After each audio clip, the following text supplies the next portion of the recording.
Dicen que hay cosas que es mejor no contar. Bienvenidos a Misterios de Medianoche, el canal donde lo raro, lo escalofriante y lo inexplicable te dejarán con las ganas de dormir con la luz encendida. No olvides dejar tu like, suscribirte y activar la campanita de notificaciones para no perderte ninguno de nuestros próximos relatos. Y recuerda, a veces, lo que parece ficción solo está esperando la noche para volverse real. Apaga la luz, pero no cierres los ojos todavía. Las sombras siempre tienen algo que contar. Una obsesión oscura. Mi nombre es Remedios, y nunca creí que llegaría a ser algo como esto. Pero el amor, o lo que yo creía que era amor, me llevó a tomar decisiones que ahora lamento profundamente. Todo comenzó hace unos meses, cuando conocí a Daniel.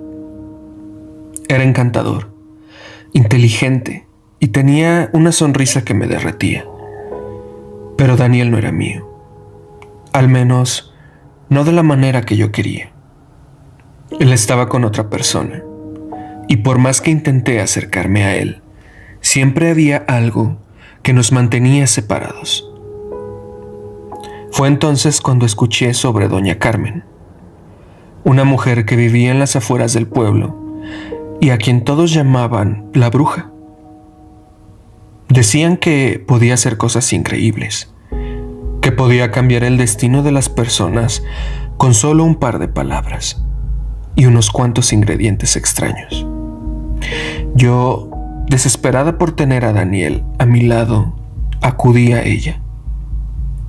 La casa de doña Carmen era una casa común y corriente, con un olor a hierbas quemadas que se pegaba a la ropa.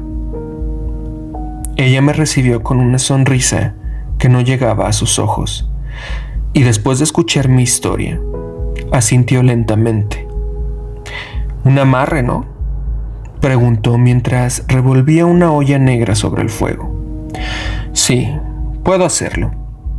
Pero debes saber que todo tiene un precio, Remedios. La magia no es un juego». Yo asentí, ansiosa por tener a Daniel conmigo. No me importó el precio en ese momento. Solo quería que él me mirara como yo lo miraba a él. Doña Carmen me dio una bolsita con hierbas secas y unas instrucciones precisas. Debía ponerlas en la bebida de Daniel y recitar unas palabras en voz baja. Lo hice tal y como me dijo, y al principio todo parecía funcionar. Daniel comenzó a prestarme más atención, a buscarme, a decirme cosas que siempre quise escuchar. Me sentí feliz, como si finalmente hubiera conseguido lo que tanto deseaba. Pero algo no estaba bien. Daniel comenzó a cambiar. No era el mismo hombre que yo conocía. Su personalidad, antes tan vibrante y llena de vida, se desvanecía poco a poco. Se volvió callado, distante, como si algo dentro de él se hubiera apagado. Ya no era el hombre que me hacía reír con sus ocurrencias, ni el que me miraba con esos ojos llenos de pasión. Ahora era como una sombra de sí mismo, como si algo lo estuviera consumiendo desde adentro. Yo intenté convencerme de que era solo una fase, que tal vez estaba pasando por un momento difícil, pero cuanto más tiempo pasaba, más evidente se hacía que algo estaba terriblemente mal. Daniel comenzó a tener episodios en los que parecía no reconocerme, en los que me miraba con unos ojos vacíos que me helaban la sangre. Y luego estaban los sueños. Cada noche soñaba con él, pero no eran sueños agradables. En ellos, Daniel estaba atrapado en un lugar oscuro, gritando mi nombre, pidiéndome que lo liberara. Una noche no pude soportarlo más. Fui a ver a doña Carmen, esperando que ella pudiera arreglar lo que había hecho. Pero cuando llegué a su casa, la encontré sentada en un sillón, con una expresión seria en el rostro. «Te lo dije, Remedios», dijo con una voz grave. «Todo tiene un precio. El amarre que pediste no solo lo ató a ti, sino que también lo está consumiendo. Su esencia, su alma, está siendo devorada por la magia que usaste». «Pero yo no quería esto», grité sintiendo que el pánico se apoderaba de mí. «Solo quería que me amara». Doña Carmen me miró con una mezcla de lástima y reproche. «El amor no se fuerza, Remedios. Y ahora debes decidir si estás dispuesta a pagar el precio completo o si prefieres liberarlo antes de que sea demasiado tarde». «¿Liberarlo?», pregunté confundida. «¿Cómo?».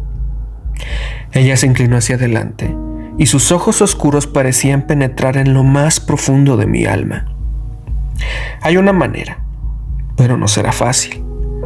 Deberás enfrentarte a algo que quizá no estés preparada para ver. Y una vez que comiences, no habrá vuelta atrás». No supe qué responder.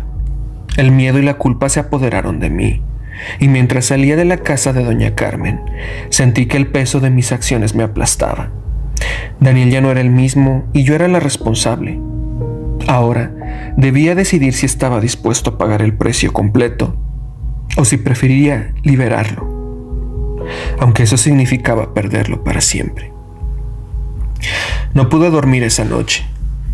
Las palabras de doña Carmen resonaban en mi mente como un eco que no cesaba. «Debes decidir si estás dispuesta a pagar el precio completo o si prefieres liberarlo antes de que sea demasiado tarde». ¿Qué quería decir con el precio completo? ¿Y qué era eso a lo que tendría que enfrentarme? No sabía si tenía el valor para hacerlo, pero tampoco podía seguir viendo a Daniel convertirse en una sombra de sí mismo. Al amanecer, tomé una decisión. Volví a la casa de doña Carmen, esta vez con el corazón latiendo tan fuerte que sentía que iba a salírseme del pecho. La encontré en su jardín, recogiendo hierbas con sus manos. Me miró como si ya supiera que iba a regresar. «Has tomado una decisión», dijo, sin necesidad de que yo hablara. «Sí», respondí tratando de mantener la voz firme. «Quiero liberarlo. No puedo seguir viéndolo así». Doña Carmen asintió lentamente, como si aprobara mi elección, pero su expresión seguía siendo grave. «Lo que vas a hacer no será fácil, Remedios. Deberás enfrentarte a las consecuencias de tus acciones, y eso incluye ver el daño que has causado. ¿Estás preparada para eso?». «No tengo otra opción», dije, aunque en el fondo no estaba segura de estar lista para lo que fuera que me esperara. Ella me guió al interior de su casa, donde el aire era denso y olía a velas y hierbas quemadas. En el centro de la habitación había un círculo dibujado con tiza blanca, rodeado de velas negras. Doña Carmen me indicó que me sentara en el centro del círculo. «Voy a guiarte a través de un ritual», explicó. «Este te permitirá entrar en el lugar donde la magia que usaste está reteniendo a Daniel. Allí tendrás que encontrar su esencia y liberarla. Pero ten cuidado, Remedios. El lugar al que vas no es seguro y hay cosas que no querrás ver». «¿Qué tipo de cosas?», pregunté sintiendo que el miedo se apoderaba de mí. «Tus propios miedos, tus culpas, tus errores», respondió ella. «La magia oscura se alimenta de eso, y allí es donde vive. Si no tienes cuidado, podrías perderte también». Antes de que pudiera responder, doña Carmen comenzó a recitar unas palabras en un idioma que no entendía. Las velas se encendieron solas y el aire a mi alrededor se volvió frío y pesado. Sentí como mi cuerpo se relajaba, pero mi mente se mantenía alerta, como si estuviera siendo arrastrada a un lugar al que no podía ver. De repente, todo se oscureció. Cuando abrí los ojos, ya no estaba en la casa de doña Carmen. Me encontraba en un lugar oscuro y nebuloso, donde el suelo parecía moverse bajo mis pies. A lo lejos, vi una figura encorvada, como si estuviera cargando un peso enorme. Era Daniel. Corrí hacia él, pero cuanto más me acercaba, más lejos parecía estar. Finalmente logré alcanzarlo y lo que vi me dejó sin aliento. Su rostro estaba pálido y demacrado, y sus ojos, antes llenos de vida, ahora eran dos pozos vacíos. Alrededor de su cuello había una cadena negra que parecía estar hecha de sombra, y de ella salían hilos que se extendían hacia la oscuridad, como si lo estuvieran atando a algo. Daniel, llamé tocando su hombro. «Soy yo, Remedios». Él giró lentamente la cabeza hacia mí, pero no parecía reconocerme. «¿Quién eres?», preguntó con una voz que no era la suya. «Soy Remedios», repetí sintiendo que las lágrimas comenzaban a brotar. «Lo siento mucho, Daniel. No quería hacerte esto». Él no respondió. Solo me miró con esos ojos vacíos que me partían el alma. Sabía que tenía que hacer algo, pero no sabía qué. Entonces recordé las palabras de doña Carmen. Debes encontrar su esencia y liberarla. Miré a mi alrededor, tratando de encontrar algo que me indicara qué hacer.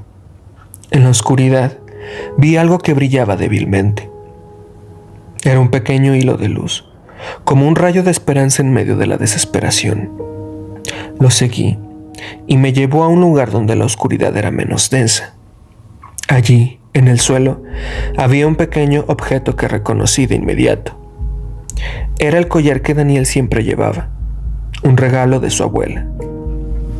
Lo tomé en mis manos y de repente sentí una oleada de emociones. Alegría, tristeza, amor, dolor. Era como si el collar contuviera todo lo que Daniel era, todo lo que yo había intentado retener en mi egoísmo. Entendí entonces que esa era su esencia, lo que lo hacía ser él mismo, y que yo lo había atrapado en esta pesadilla. Con lágrimas en los ojos, rompí el collar. En ese momento, sentí como la cadena negra que lo ataba se deshacía, y la oscuridad a nuestro alrededor comenzó a disiparse. Daniel cayó al suelo, y yo me arrodillé a su lado, abrazándolo mientras lloraba. Lo siento tanto», murmuré una y otra vez. Él no dijo nada, pero sentí como su cuerpo se relajaba, como si finalmente estuviera en paz. Luego, todo se volvió blanco, y cuando abrí los ojos, estaba de vuelta en la casa de doña Carmen. «Lo hiciste», dijo ella con una mezcla de alivio y tristeza en su voz. «Lo liberaste». «¿Y ahora?», pregunté sintiendo que el peso de la culpa no se iba. «Ahora debes vivir con las consecuencias», respondió. «Daniel ya no será el mismo, y tú tampoco. La magia negra deja marcas, Remedios, marcas que nunca desaparecen». Ella tenía razón. Daniel se recuperó, pero nunca volvió a ser el hombre que yo conocía. Nuestra relación terminó, y aunque al principio me costó aceptarlo, supe que era lo mejor para ambos. Yo, por mi parte, cargué con la culpa de lo que había hecho, y esa experiencia me cambió para siempre. Aprendí que el amor no se fuerza, que no se puede retener a alguien en contra de su voluntad sin pagar un precio terrible. Y aunque me arrepiento profundamente de lo que hice, también sé que fue una lección que necesitaba aprender. Ahora, cada vez que veo a Daniel desde lejos, sonriendo y viviendo su vida, me recuerdo a mí misma que el amor verdadero no se trata de posesión, sino de libertad. Y aunque duele, sé que fue lo correcto. Pero a veces, en las noches más oscuras, todavía sueño con ese lugar nebuloso y frío, y me pregunto si alguna vez podré perdonarme a mí misma por lo que hice.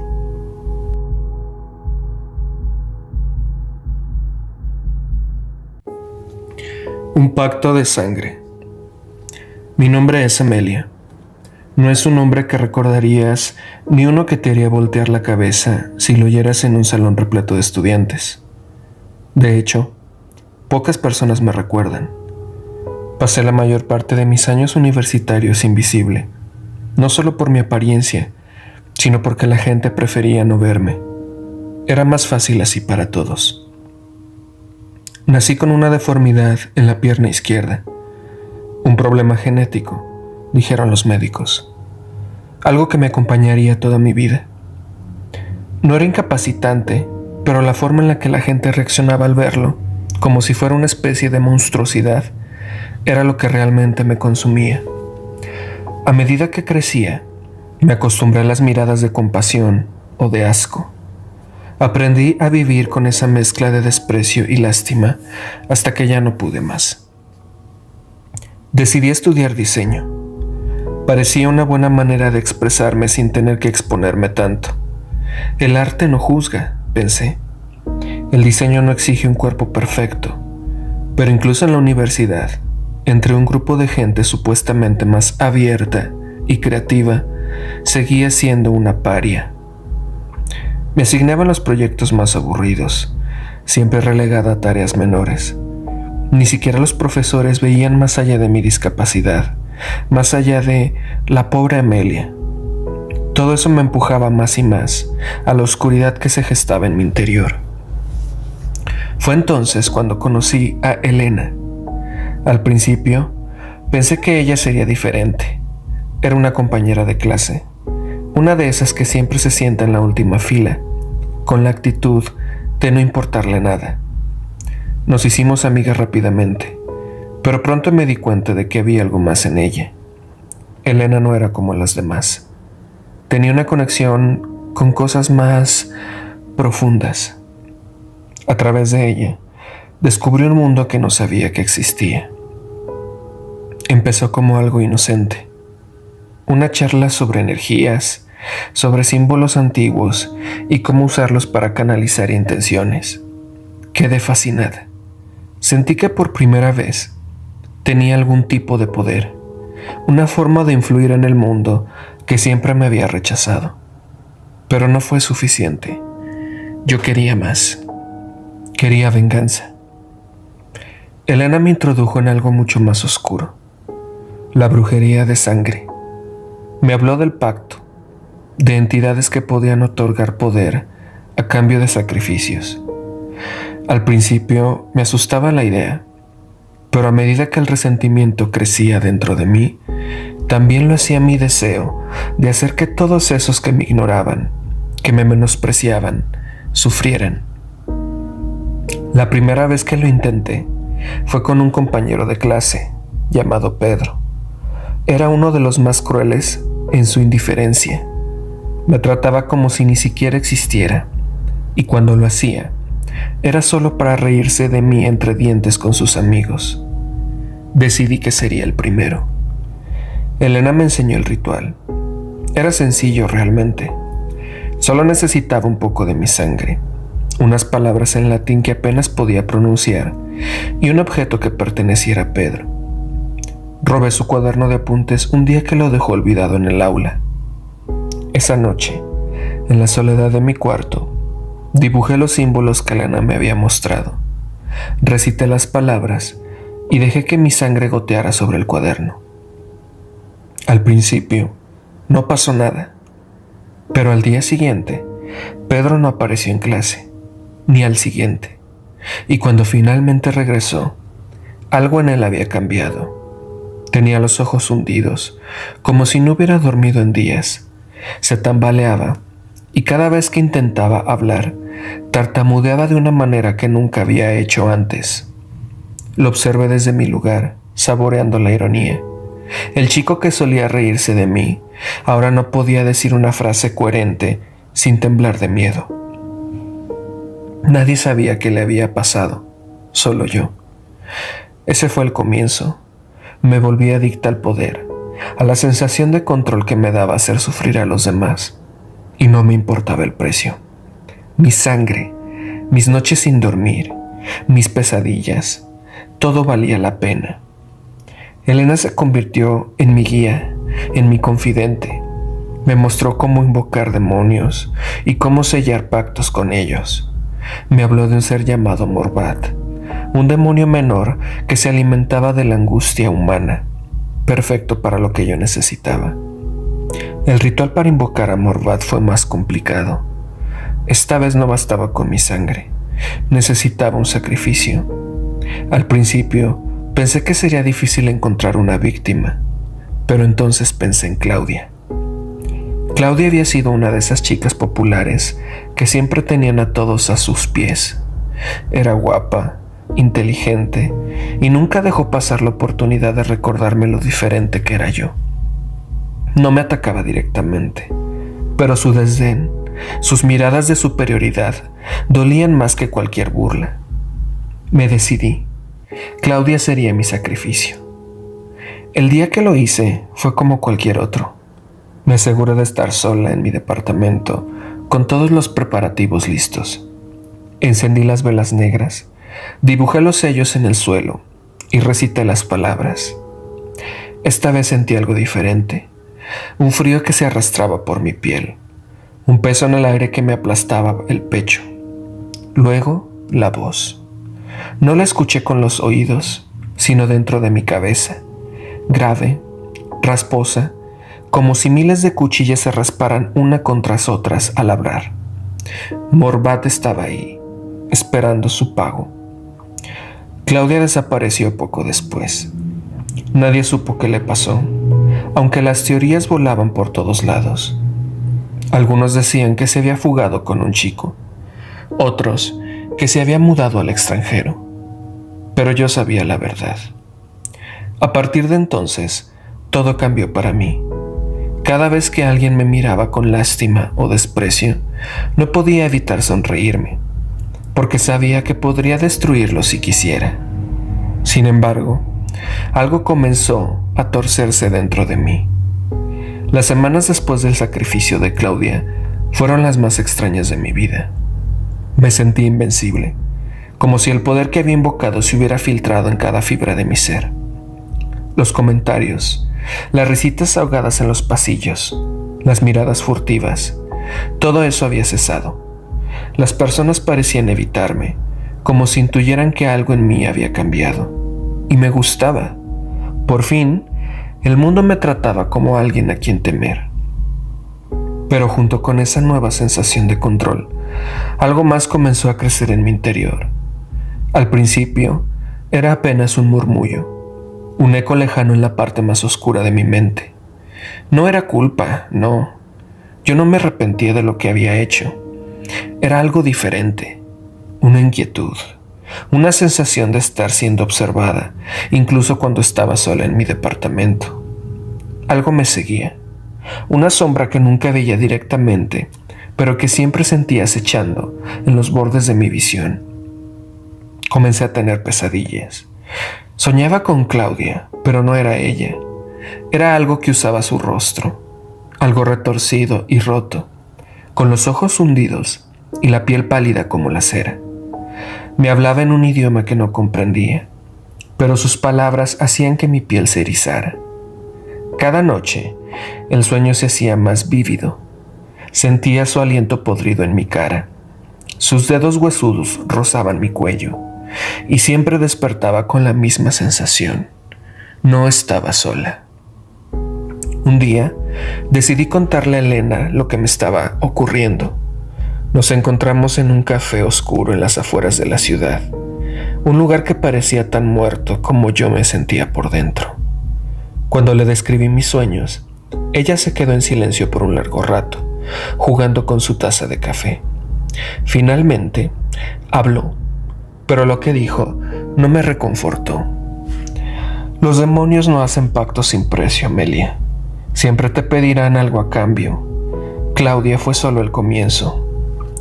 Intenté ignorar sus palabras, convencerme de que era una advertencia innecesaria, pero había algo en su tono, en la manera en que evitaba mirarme a los ojos, que me dejó intranquila. Sabía que tenía razón, pero no quería admitirlo. Las cosas empezaron a desmoronarse poco después. Pedro, el chico al que había maldecido en primer lugar, Fue encontrado muerto en su departamento. Un suicidio, dijeron los medios. Nadie lo había visto en días. Y cuando finalmente lo encontraron, estaba en un charco de su propia sangre, con cortes profundos en las muñecas. No debería haberme importado. Después de todo, había querido que sufriera, ¿no? Pero cuando vi la noticia en la televisión, algo en mí se rompió. Había sangre en todas partes. La imagen en mi mente era tan vívida que casi podía oler el hierro en el aire. No podía dejar de pensar en los cortes, en cómo había terminado todo y en cómo algo me decía que no era un simple suicidio. Morvat sabía que él estaba detrás de esto. Había sido un pago. ¿Y ahora qué seguía? Me aislé. Dejé de asistir a clases. Las llamadas de Elena se volvieron insistentes, pero las ignoraba. El mundo exterior se desvaneció para mí. Mi pequeño apartamento se convirtió en una prisión, pero al mismo tiempo era el único lugar donde me sentía relativamente a salvo. Aunque no del todo. Las sombras eran más largas, las esquinas más oscuras, y la sensación de ser observada era constante. Comencé a escuchar susurros en la noche. No podía entender las palabras, pero era una presencia, una compañía en esa soledad opresiva. Finalmente, Elena irrumpió en mi apartamento una noche. La miré sin sorpresa. Sabía que tarde o temprano vendría. Su rostro estaba pálido, más delgado que antes, como si algo le estuviera consumiendo desde dentro. Se sentó frente a mí, con una expresión de severa preocupación que nunca le había visto antes. Esto ha ido demasiado lejos, Amelia. No puedes detenerlo. Ya está aquí. ¿Qué está aquí?, le pregunté, aunque ella sabía la respuesta. Morvat, ha roto las reglas. No puede simplemente usar su poder y esperar que todo termine ahí. Necesita más. Siempre necesita más. La risa que salió de mis labios era hueca, desprovista de cualquier alegría o esperanza. Entonces que lo tome, murmuré. Elena me miró horrorizada. No era la respuesta que esperaba, pero yo sabía que era inevitable. Había cruzado una línea que no podía deshacer, y aunque quisiera, el precio ya estaba estipulado. Claudia, Pedro, ellos eran solo los primeros sacrificios. Pronto yo también sería uno. Los días siguientes fueron una neblina de desorientación. Dejé de comer, de dormir, de cuidar de mí misma. Las sombras en mi apartamento crecían con cada hora que pasaba, hasta que ya no distinguía el día de la noche. Morvat estaba ahí. Lo sentía cada vez más cerca. Susurros más fuertes, promesas de más poder, más control, a cambio de una simple cosa. Todo. Una noche, desperté con una sensación extraña en la boca. Me levanté tambaleándome y fui al baño. Cuando encendí la luz, me miré en el espejo y vi que había sangre goteando de mis labios. Me revisé la boca horrorizada. Mis dientes estaban cayendo, uno por uno. Sentí una oleada de náuseas, pero lo que realmente me aterrorizó fue que en el reflejo vi una figura detrás de mí. No era Elena y no era humana. Morvat había venido por mí. No grité, no hubo tiempo para eso. Solo recuerdo que el dolor se apoderó de mí, como si mi carne se estuviera desgarrando desde dentro. Mis propios huesos crujían, mis músculos se retorcían. Morvat estaba dentro de mí, reclamando lo que le pertenecía. No había redención, no había escape. Cuando finalmente el dolor cesó, ya no era yo. Mi cuerpo se había convertido en una cáscara, un conducto para algo mucho peor que cualquier cosa que pudiera haber imaginado. Mis deseos de venganza, mi amargura, todo lo que me había llevado a ese punto ya no tenía sentido, porque en ese momento entendí lo que Morvat realmente quería. No quería sufrimiento temporal, sino una eternidad de tormento, no solo para mí, sino para cualquiera que cruzara mi camino. Y ahora, camino entre ustedes, pero ya no soy Amelia, soy algo más, algo que observa, que acecha y que espera a la próxima víctima.